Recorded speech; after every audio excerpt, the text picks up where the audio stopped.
Hi earnest അക്കാഡമിയുടെ മറ്റൊരു വീഡിയോയിലേക്ക് സ്വാഗതം. നമുക്ക് എല്ലാവർക്കും അറിയാം UGC നെറ്റിന്റെ റിസൾട്ട് വന്നിരിക്കുകയാണ്. UGC നെറ്റ് എന്ന് പറയുന്ന അത്ര എളുപ്പമുള്ള ഒരു എക്സാമിനേഷൻ അല്ല. UGC നെറ്റ് എക്സാമിനേഷൻ ക്ലിയർ ചെയ്ത എല്ലാ ഉദ്യോഗാർത്ഥികൾക്കും ഏണസ് അക്കാഡമിയുടെ ആശംസകൾ. നമ്മൾ ഇന്ന് വന്നിരിക്കുന്നത് എന്ന് പറഞ്ഞാൽ കമ്പ്യൂട്ടർ സയൻസുമായിട്ട് ബന്ധപ്പെട്ട UGC നെറ്റ് എക്സാമിനേഷൻ എങ്ങനെയുണ്ടായിരുന്നു എന്നത് വിലയിരുത്താൻ വേണ്ടിയാണ്.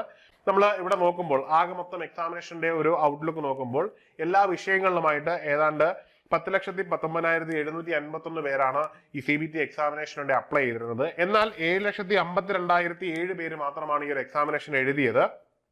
അതിൽ തന്നെ എല്ലാ വിഷയങ്ങളിലുമായിട്ട് JRF ക്വാളിഫിക്കേഷൻ നേടാൻ കഴിഞ്ഞത് 5,269 പേരാണ്. അപ്പോൾ തന്നെ ഇതിന്റെ ഒരു ഡിഫിക്കൽട്ടി ലെവൽ നമുക്ക് മനസ്സിലാക്കാൻ കഴിയുന്നതാണ്. ഇനിയും അത് കഴിഞ്ഞിട്ട് അസിസ്റ്റന്റ് പ്രൊഫസർ ഈ നെറ്റ് ക്വാളിഫൈ ചെയ്തിരിക്കുന്നത് 54,885 പേരാണ്. ഇനിയും PhD അതായത് റിസർച്ച് ചെയ്യാനുള്ള PhDക്ക് യോഗ്യത നേടിയിരിക്കുന്നത് 1,28,179 പേരാണ് എന്നുള്ളതാണ് ഇതിന്റെ ഒരു കോമൺ ആയിട്ടുള്ള ഔട്ട്ലുക്ക്. അപ്പോൾ നമുക്ക് മനസ്സിലാവും ഇത്രയധികം കാൻഡിഡേറ്റ് അപ്ലൈ ചെയ്യുകയും വളരെ കുറച്ച് പേര് അതിൽ നിന്ന് അപ്ലൈ എഴുതാതെ മാറി നിൽക്കുകയും അതിൽ നിന്ന് തന്നെ വളരെ ചെറിയൊരു നമ്പർ ഓഫ് കാൻഡിഡേറ്റ് മാത്രം സെലക്ട് ചെയ്യപ്പെടുകയും ചെയ്യുന്ന നല്ല ഡിഫിക്കൽട്ടി ലെവലുള്ള എക്സാമിനേഷൻ ആണ് എന്ന് നമുക്ക് ഓവറോൾ മനസ്സിലാക്കാൻ കഴിയുന്നുണ്ട്. ഇനി നമുക്ക് കമ്പ്യൂട്ടർ സയൻസിന്റെ ഔട്ട്ലുക്ക് ആണ് നോക്കാൻ പോകുന്നത്. ഇവിടെ കമ്പ്യൂട്ടർ സയൻസിന്റെ ഒരു കാറ്റഗറിയിലേക്ക് പോകുമ്പോൾ ഇത് കാറ്റഗറി ബേസ്ഡ് ആണ് ഇതിന്റെ മാനദണ്ഡം എന്നതുകൊണ്ട് തന്നെ നമ്മളും കാറ്റഗറി ബേസ്ഡ് തന്നെയാണ് ഇത് ഫോളോ അപ്പ് ചെയ്യുന്നത്. അതിൽ ആദ്യമായിട്ട് കമ്പ്യൂട്ടർ സയൻസിൽ അൺറിസർവ്ഡ് കാറ്റഗറിയിലേക്ക് നോക്കുമ്പോൾ JRF എന്ന് പറയുന്ന യോഗ്യത കരസ്ഥമാക്കിയിരിക്കുന്നവർക്ക് നേടിയെടുക്കേണ്ടത് മാർക്ക് ആയിട്ട് വന്നത് 186 മാർക്കാണ്. അതായത് 186 മാർക്കിന് മുകളിലേക്ക് മാർക്ക് കിട്ടിയവർക്ക് മാത്രമേ JRF യോഗ്യത നേടാൻ കഴിഞ്ഞിട്ടുള്ളൂ.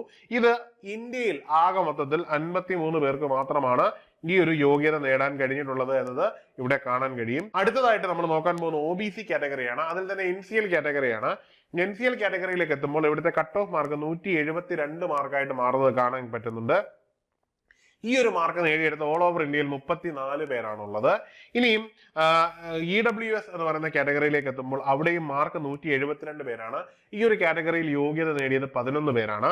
ഇനി ഷെഡ്യൂൾഡ് കാസ്റ്റ് എന്ന് പറയുന്ന ഒരു വിഭാഗത്തിലേക്ക് പോകുമ്പോൾ അവിടെ കട്ട് ഓഫ് മാർക്ക് 188 മാർക്കും അതിലേക്ക് യോഗ്യത നേടിയത് 17 പേരുമാണെന്ന് കാണാൻ കഴിയും. ഇനി ST കാറ്റഗറിയിലേക്ക് എത്തുമ്പോൾ അത് 160 മാർക്കായി മാറുകയും ഈ ഒരു മാർക്ക് നേടിയെടുക്കാൻ കഴിഞ്ഞ് കട്ട് ഓഫ് ക്രോസ് ചെയ്തിരിക്കുന്നത് 4 പേരും മാത്രമാണ് എന്ന് നമുക്ക് ഇതിൽ നിന്ന് വിലയിരുത്താൻ പറ്റും. അടുത്തതായിട്ട് നമ്മൾ നോക്കാൻ പോകുന്ന അസിസ്റ്റന്റ് പ്രൊഫസർ അതായത് നെറ്റ് ആണ്. ഇവിടെ നെറ്റിന്റെ കട്ട് ഓഫ് മാർക്കായിട്ട് വന്നിരിക്കുന്നത് 158 മാർക്കാണ്. ഈ 158 മാർക്ക് ക്വാളിഫൈ ചെയ്തിരിക്കുന്ന ജനറൽ കമ്മ്യൂണിറ്റിയിൽ അല്ലെങ്കിൽ അൺറിസർവ്ഡ് ആയിട്ടുള്ള കാറ്റഗറിയിൽ നിന്ന് 632 പേരാണുള്ളത്. ഇനിയും OBCയിലേക്ക് എത്തുമ്പോൾ അത് NCL കാറ്റഗറിയിലേക്ക് എത്തുമ്പോൾ 142 മാർക്ക് കട്ട് ഓഫ് വരികയും 627 പേര് ഈ ഒരു യോഗ്യത കരസ്ഥമാക്കുകയും ചെയ്തു. ഇനിയും EWS കാറ്റഗറിയിലേക്ക് എത്തുമ്പോൾ ഈ മാർക്ക് 144 ആവുകയും അവിടേക്ക് 137 പേര് നെറ്റ് കരസ്ഥമാക്കുകയും ചെയ്തു. ഇനിയും SC കാറ്റഗറിയിലേക്ക് എത്തുമ്പോൾ ഇവിടെ മാർക്ക് 136 മാറുകയും 212 പേര് യോഗ്യത നേടുകയും ചെയ്തു എന്ന് നമുക്ക് കാണാൻ കഴിയുന്നു. STയിലേക്ക് എത്തുമ്പോഴും മാർക്ക് 136 പേരും 57 പേർ ഈ ഒരു യോഗ്യത കരസ്ഥമാക്കുകയും ചെയ്തതായിട്ട് കാണാൻ കഴിയുന്നുണ്ട്. ഇനിയും PhD മാത്രമുള്ള കാൻഡിഡേറ്റ്സിനെ നോക്കിക്കഴിഞ്ഞാൽ ഇവിടെ cut off mark general unreserved കാറ്റഗറിക്ക് 140ഉം ഈ ഒരു യോഗ്യതയിൽ PhDക്ക് യോഗ്യത നേടിയിരിക്കുന്നത് 1,406 പേരാണ്. അടുത്തതായിട്ട് OBC കാറ്റഗറിയിലേക്ക് PhD നോക്കുമ്പോൾ നമുക്ക് 128 മാർക്ക് ഒരു ബെഞ്ച് മാർക്ക് ആവുകയും അവിടെ 1,479 പേര് ഈ യോഗ്യത കരസ്ഥമാക്കിയതായിട്ടും കാണാൻ കഴിയുന്നുണ്ട്. ഇനി EWSയിലേക്ക് എത്തുമ്പോൾ PhD മാത്രം കരസ്ഥമാക്കിയത് 303 പേരാണ്. അവർക്ക് കട്ട് ഓഫ് ആയിട്ട് വന്നത് 130 മാർക്കുമാണ്. ഇനി ഷെഡ്യൂൾഡ് കാസ്റ്റിലേക്ക് എത്തുമ്പോൾ ഇത് 124 മാർക്കും ഈ യോഗ്യതയിലൂടെ കരസ്ഥമാക്കിയത് 476 പേരുമാണെന്ന് കാണാൻ കഴിയും. ഇനിയും അടുത്തതായിട്ട് PhD ഉള്ളിയിൽ തന്നെ ST കാറ്റഗറിയാണ്. ഇവിടെ 122 മാർക്കും 136 പേര് ഈ യോഗ്യതയും കരസ്ഥമാക്കിയതായിട്ട് കാണാൻ കഴിയുന്നുണ്ട്. ഇതാണ് കമ്പ്യൂട്ടർ സയൻസിന്റെ അടിസ്ഥാനപരമായിട്ടുള്ള ഒരു മാനദണ്ഡം എന്ന് നമുക്ക് കാണാൻ കഴിയും. അടുത്തായിട്ട് നമുക്ക് പറയാനുള്ളത് പറഞ്ഞാൽ ഏണസ്റ്റ് അക്കാഡമിക്ക് ഈ ഒരു ബാച്ചിൽ നേടിയെടുക്കാൻ കഴിഞ്ഞിരിക്കുന്ന വിജയമാണ്. എല്ലാ തവണത്തെയും പോലെ ഇത്തവണയും ഏണസ്റ്റ് അക്കാഡമിക്കും കമ്പ്യൂട്ടർ സയൻസ് മേഖലയിലെ UGC നെറ്റും PhDയും ക്ലിയർ ചെയ്യുവാൻ കുട്ടികളെ കൊണ്ട് കഴിഞ്ഞു എന്നുള്ളത് ഏറെ അഭിമാനം നൽകുന്ന നേട്ടമാണ്. ഇനിയും വരും വർഷങ്ങളിൽ ഇതുപോലെ തന്നെ നമുക്ക് വിജയം നേടാൻ കഴിയട്ടെ എന്ന് അതിയായിട്ട് ആഗ്രഹിക്കുന്നു. വളരെ പ്രധാനപ്പെട്ട കാര്യം കഴിഞ്ഞ വർഷവും ഇതുപോലെ തന്നെ നമുക്ക് വിജയം നേടാൻ കഴിഞ്ഞു എന്നുള്ളതാണ്. ഇനി പറയുവാനുള്ളതെന്ന് പറഞ്ഞാൽ നമ്മുടെ കോഴ്സിന്റെ കാര്യമാണ്. നമ്മുടെ വരും വർഷങ്ങളിലും നമുക്ക് ഈ വിജയം ആവർത്തിക്കുന്നതിനായിട്ട് ഏണസ്റ്റ് അക്കാഡമിയുടെ കോഴ്സുകൾ വളരെ സിസ്റ്റമാറ്റിക് ആയിട്ട് തന്നെ നമ്മൾ തുടങ്ങിയിരിക്കുകയാണ്.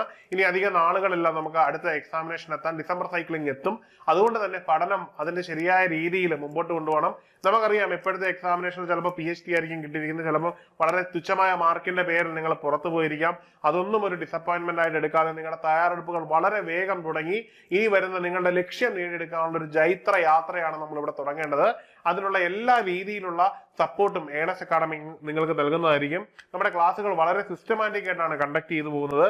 അതിൽ തന്നെ മൊഡ്യൂൾഡ് വൈസ് സ്റ്റഡി പ്ലാൻ ഉണ്ടാവും. ഒപ്പം തന്നെ ക്ലാസ്സുകൾ ഏതാണ്ട് 500-ലധികം ക്ലാസ്സുകളാണ് നമ്മൾ ഈ ഒരു കോഴ്സിലൂടെ നിങ്ങൾക്ക് പ്രൊവൈഡ് ചെയ്യാൻ ഉദ്ദേശിക്കുന്നത്. അത് കൂടാതെ തന്നെ ഏതാണ്ട് 400+ ടോപ്പിക് ടെസ്റ്റുകൾ നമ്മൾ ഈ ഒരു UGC നെറ്റ് ഓറിയന്റഡ് ആയിട്ട് തന്നെ നൽകുന്നുണ്ട്. കൂടാതെ 10-ലധികം മോഡൽ എക്സാംസ്, ഇതൊന്നും കൂടാതെ നമുക്ക് ലൈവ് ക്വസ്റ്റ്യൻ പേപ്പർ, ഇങ്ങനെ തുടങ്ങിയ ഫീച്ചേഴ്സ് ആണ് നമ്മൾ ഈ ഒരു എക്സാമിനേഷന് നൽകുന്നത്. ഇത് കൂടാതെ വളരെ പ്രധാനപ്പെട്ട ഒരു വാലിഡിറ്റി കൂടി നമ്മൾ നൽകുന്നുണ്ട്. അതായത് നിങ്ങൾ ഈ ഒരു കോഴ്സിന് ഡിസംബർ സൈക്കിളിനാണ് ജോയിൻ ചെയ്യുന്നതെങ്കിൽ അടുത്തൊരു എക്സാമിനേഷന് കൂടി നിങ്ങൾക്ക് ഇതിന്റെ വാലിഡിറ്റി നീട്ടി തരുന്നതായിരിക്കും. കാരണം നിങ്ങൾക്ക് PhD-യോ അല്ലെന്നുണ്ടെങ്കിൽ UGC നെറ്റോ ഒക്കെയാണ് ക്വാളിഫൈ ചെയ്യുന്നത്, നിങ്ങൾക്ക് വീണ്ടും JRF-ലേക്ക് ഉയരണം എന്ന ലക്ഷ്യം നിങ്ങൾക്കുണ്ട് എന്ന് ഞങ്ങൾക്ക് അറിയാവുന്നതുകൊണ്ട് തന്നെ നമ്മൾ ഈ ഒരു അവസരം നൽകുകയാണ്. നിങ്ങൾ ഒരൊറ്റ ഫീസ് മാത്രം അടച്ചാൽ നിങ്ങൾക്ക് മൾട്ടിപ്പിൾ വാലിഡിറ്റി ആണ് നിങ്ങൾക്ക് ഈ കോഴ്സിലൂടെ നേടിയെടുക്കാൻ പറ്റുന്നത്. നിങ്ങളെ സംബന്ധിച്ചിടത്തോളം വലിയൊരു നേട്ടമാണ് തേടി വരാൻ പോകുന്നത്. അപ്പോൾ ഇനി വരുന്ന വർഷങ്ങളിലും ഇത്തരത്തിലുള്ള വിജയം നമുക്ക് ഒരുമിച്ച് ആവർത്തിക്കാം. അപ്പോൾ UGC നെറ്റ് ക്ലിയർ ചെയ്ത എല്ലാ ഉദ്യോഗാർത്ഥികൾക്കും ആശംസകൾ. ഇനി എഴുതുന്ന എല്ലാ ഉദ്യോഗാർത്ഥികൾക്കും കിട്ടട്ടെ എന്ന് ആശംസിക്കുന്നു. മറ്റൊരു വീഡിയോയിൽ കാണാം. Good bye.